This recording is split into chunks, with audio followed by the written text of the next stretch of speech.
అంటే మనం చూసాం గతం నుంచి కూడా ఇట్లాంటి సెలబ్రిటీస్ పేర్లు బయటకు వస్తాయి, నడుస్తుంది, తర్వాత కొన్నాళ్ళ తర్వాత వాళ్ళు బెయిల్ తెచ్చుకోవడము, రకరకాల అంశాలు అది ల్యాగ్ అవుతూ ఉంటుంది. మరి ఈ సిచ్యువేషన్ అట్లా ల్యాగ్ చేస్తే నడిచే పరిస్థితి కనపట్లేదు. There will be no lag in అదేంటిది ప్రాసెస్ ఆఫ్ ద జస్టిస్ అండి. యాక్చువల్గా ఇట్ మే బి డిలే ఏంటంటే డ్యూ టు సిస్టమ్.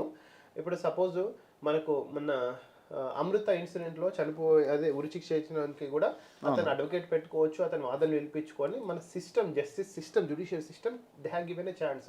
మన ఇండియాలో బ్యూటిఫుల్ సిస్టమ్ ఏంటంటే చనిపోయేటోనికి కూడా నీ వాదన నీ ఆఖరి కోరిక అని, నీ ఆఖరి కోరిక అని అడుగుతాం. అంటే ఏంటిది, నువ్వు తప్పించుకోవడానికి, అంటే నువ్వు నిజంగా తప్పు చేయలేదంటే నీకు తప్పించుకోవడానికి ఒక ఛాన్స్ ఇస్తాం. సిస్టమ్ అది యాక్చువల్ ఇండియన్ సిస్టమ్లో.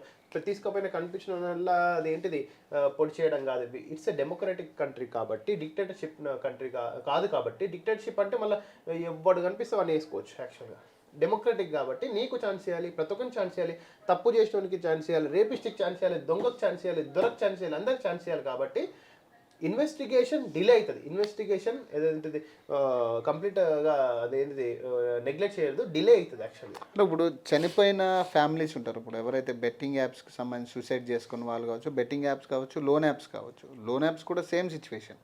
అంటే వీళ్ళకి జస్టిస్ ఎట్లా ఉంటుంది మరి? ఇప్పుడు ఒకవేళ వీళ్ళ వల్ల ఎవరైనా దాన్ని ఇంట్రెస్ట్ వీళ్ళకు జస్టిస్ ఏ విధంగా అంటే, వాళ్ళు యాక్చువల్గా వాళ్ళ దానికి 100% గవర్నమెంట్ కూడా ఒక జాబ్ అనేది కూడా ఇవ్వాలి ఫస్ట్ ఆఫ్ ఆల్. ఒకవేళ అది పాసిబుల్ కాకపోతే ఈ హర్ష సాయి కానీ నాని కానీ ఎంత సంపాదించిన వాళ్ళ అకౌంట్ మానిటర్ చేసి వాళ్ళ నుంచి ఫండ్ వాళ్ళ నుంచి తీసి గవర్నమెంట్ వీళ్ళకి ఇస్తే వాళ్ళకి వచ్చి జస్టిస్ అవుతుంది. అంటే మరి 1,00,000 2,00,000 కాదు, ఇంకో 2 కోట్లు 5 కోట్లు 10 కోట్లు వాళ్ళు ఎంత సంపాదించినో వాళ్ళు రివర్స్. కానీ ఇన్ఫ్లుయెన్సర్స్ నా సైడ్ నుంచి యాజ్ అన్ అడ్వకేట్ నేను ఒకటే చెప్తున్నా, నాట్ అన్ అడ్వకేట్, ఒక కామన్ మ్యాన్గా, మీరు బెట్టింగ్ యాప్స్ ప్రమోట్ చేసింది కదా, నిజంగా అది వీళ్ళందరూ కూడా అదేంటి స్వతంత్ర సమయోధులు, దేశభక్తులు అని సజ్జనార్ గారు యూజ్ చేసిన వర్డ్. వీళ్ళందరూ దేశభక్తులు, దేశభక్షకులు వీళ్ళు యాక్చువల్గా. కానీ నిజమైన దేశభక్తులు, నిజమైన దేశానికి సేవ చేసుకోవాలి కావాలి అంటే ఇన్ఫ్లుయెన్స్ అందరికీ మీ మీడియా ఆర్టీవీ తెలుగు ద్వారా ఒకటే సందేహం ఇస్తున్నా, నువ్వు ప్రమోట్ చేయాలనుకుంటే సోలార్ ప్యానల్ని ప్రమోట్ చేయి, రిన్యూవబుల్ రిసోర్స్ని ప్రమోట్ చేయి. ఇంటి మీద మీ పైకప్పు సోలార్ పెట్టుకోండి, కరెంటు బిల్ తగ్గించుకోండి, మీ కరెంటుని మీరే ప్రమోట్ చేసుకోండి. అది ఇంకా బెట్టింగ్ యాప్స్ కన్నా దీంట్లో ఎకానమీ చాలా ఉంటుంది. సోలార్ ఎకానమీలో ఎకానమీ చాలా జనరేట్ అవుతుంది, ఇండియన్ ఎకానమీ కూడా స్ట్రెంగ్త్ అవుతుంది. ఇప్పుడు నెక్స్ట్ సమ్మర్ ఇది, నెక్స్ట్ వర్షాకాలం వస్తుంది, ఇంకుడు గుంతలు తోవండి. ఇప్పుడు సమ్మర్లో అందరూ వాటర్ ట్యాంక్ యాక్చువల్గా ప్రతి ఒక్కరు దాదాపు 5,000 10,000 పెట్టుకుంటున్నారు వాటర్ ట్యాంకర్స్. మీరు ఇంకుడు గుంతలు తోగండి, ప్రతి ఇంట్లో కూడా ఇంకుడు గుంతలు ఒక 7 ఫీట్లు తోగండి, 7 ఫీట్లు తోగండి. మీ వాటర్ మీకే సస్టైనబుల్ అవుతుంది, మీ గ్రౌండ్ వాటర్ మీకే అవుతుంది, బోర్ పడుతుంది ప్రతి ఒక్క దగ్గర. ఇవన్నీ ప్రమోట్ చేసిందంటే మీరు నిజమైన హీరోలు యాక్చువల్గా. దానివల్ల దాదాపు లక్షలాది వేలాది మంది ప్రమోట్ అవుతారు. అవి ప్రమోట్ చేస్తే, ఇప్పుడు సపోజ్ మన జోగిన్పల్లి సంతోష్ గారు ఉన్నారు, వినాయకుడిని పెట్టేటప్పుడు దాంట్లో సీడ్ గణేష్ అని, అది నిజంగా గ్రీనరీ ఇంక్రీజ్ చేసే కాన్సెప్ట్. మీరు అవి ప్రమోట్ చేయండి, he will become the real hero.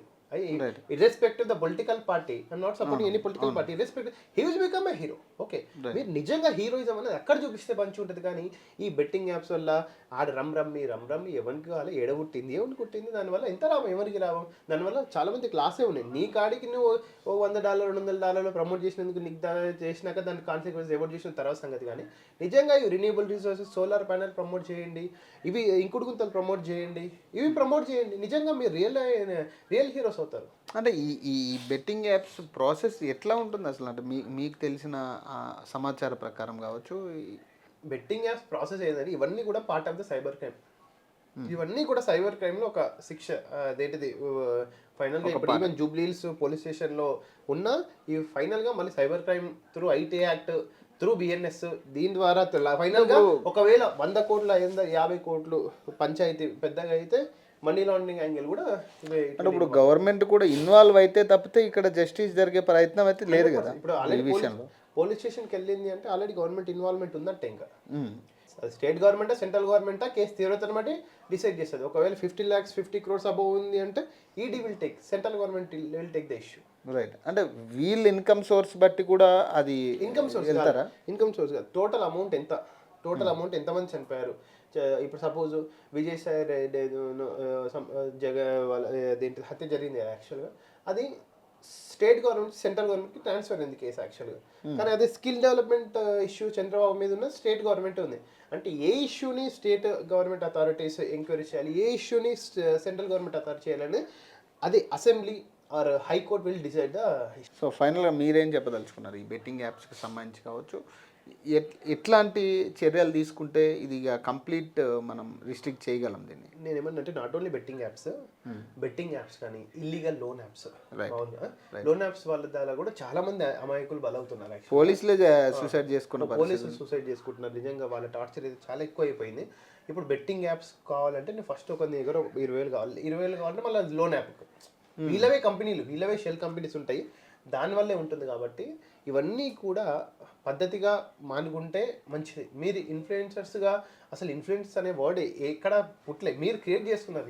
You become YouTube star అంటాడు, ఆ స్టార్ అంటారు, ఇష్ట అంటారు. ఈ స్టార్లు అందరూ ఎక్కడి నుంచో తెలియదు చెప్తున్నా. పనికొచ్చే వీడియోలు కూడా పేర్లు అనవసరం. యూట్యూబ్ స్టార్, ఇన్ఫ్లుయెన్సర్స్ ఇవన్నీ మీరు క్రియేట్ చేసుకున్నాయి. We don't make it YouTube star అది. నేను అదే అంటున్నా, ఇప్పుడు మీరు అవి మానుకొని నిజంగా ఈ రిన్యూబుల్ రిసోర్సెస్ ఇవి ప్రమోట్ చేయండి. మీరు నిజం మిమ్మల్ని ఇంకా చూస్తారు. యాక్చువల్ 10 మంది నాకు తెలిసి ఇప్పుడు కేసు పెట్టిన ఇప్పుడు ఈ చార్జ్ మన ఎఫ్ఐఆర్లో ఉన్న పేర్లన్నీ కూడా మనం చూస్తే కొన్ని ఛానల్స్లో ఈ ప్రాంక్ వీడియోస్ అని లేకపోతే అమ్మాయిలను ఎట్లా పటాయించా ఇవే ప్రధాన వీడియోలు. వీళ్ళందరూ కూడా యూట్యూబ్ స్టార్. ఏం స్టార్ అండి? స్టార్ ఇప్పుడు మామూలుగా మన రజనీకాంత్ ఉన్నాడు, ఓకే, మెగాస్టార్ అన్నారు, వాళ్ళకున్న స్టార్ అర్థాన్ని పోతుంది. యాక్చువల్లీ వీళ్ళందరూ కూడా ఆడెవడు అదేంటిది మొగోడు ఆడవేషం తీసుకుని వాడు స్టార్ అంటాడు, వీడంటాడు, వాళ్ళే కదా బెట్టింగ్ యాప్స్ ప్రమోట్ చేసి. అదే అంటున్నా, వీటన్నింటి కూడా ఒక ఆల్రెడీ ఇట్లాంటి ఇవన్నీ కూడా యూట్యూబ్ ఫామ్లో కిందకి వస్తుంది. ఆల్రెడీ సెంట్రల్ గవర్నమెంట్ 2021లో ఇవన్నీ వీటన్నింటికి చెక్ పెట్టడానికి 2021లో ఒక రెగ్యులేషన్ గైడ్లైన్స్ ఇచ్చింది యూట్యూబర్స్ కూడా ఏం చేయాలి ఇవన్నీ కూడా. నెక్స్ట్ వచ్చేసి ఇప్పుడు ఇంకా మానిటరైజేషన్ అవుతుంది, అప్పుడు వీళ్ళందరూ కూడా సెట్. ఫైనల్గా అంటే జనరల్గా ఇప్పుడు ఒక ఇండియాకి కొన్ని యాప్స్ మనం రికమెండ్ చేసుకుంటున్నప్పుడు ఖచ్చితంగా అండర్ సెంట్రల్ గవర్నమెంట్ ఉంటుంది కాబట్టి అంటే ఏ ప్రాసెస్ ఉంటుంది బేసిక్గా, ఏ బేసిస్ వాళ్ళు దాన్ని అలౌ చేస్తారు? ఇప్పుడు ఏదైనా మన ఎకానమీ పాజిటివ్ ఉండాలి. ఇప్పుడు బిట్ కాయిన్ అనే యాప్ ఉంది, అది ఇండియాలో బ్యాన్ యాక్చువల్గా. ఈ betting apps ban, okay, cricket betting ban actually. ఇవన్నీ అంటే ప్రభుత్వం డిసైడ్ చేస్తుంది. అంటే ఏది మంచి ఏది వాట్సాప్ ఉంది, టిక్టాక్ ఉంది బ్యాన్, ఫేస్బుక్ ఉంది, అది ఓకే. అంటే Facebook is a communication platform, okay. దాంట్లో ఇప్పుడు మీ ఫేస్బుక్ లేదని ఇల్లీగల్ కంటెంట్ పెట్టండి, ఫేస్బుక్ కూడా రిమూవ్ చేస్తాడు స్టేట్ సెంట్రల్ గవర్నమెంట్. అంటే అలాంటి రెగ్యులేషన్స్ ఉన్న యాప్ని చెక్ చేసుకుంటుంది ఫస్ట్ గవర్నమెంట్. ఇప్పుడు ఫేస్బుక్లో కానీ వాట్సాప్లో కానీ 5 మంది కన్నా ఎక్కువ ఫార్వర్డ్ చేయడానికి వీల్లేదు. ఇవన్నీ కండిషన్స్ ఉంటే ఆ యాప్స్ని state and central government authorities analysis చేసి ఈ బెట్టింగ్ యాప్లలో అది ఆ మానిటరైజేషన్ ఉందా లేదు కానీ వస్తున్నాయి. సైబర్ క్రైమ్లో ఇవన్నీ కూడా ఇల్లీగల్ యాప్స్, సైబర్ క్రైమ్లో మానిటరైజేషన్, టోటల్ బెట్టింగ్ యాప్స్ని బ్యాన్ చేస్తున్నారు. Right, thank you. సో మరిన్ని అప్డేట్స్ కోసం చూస్తూనే ఉండండి RTV తెలుగు.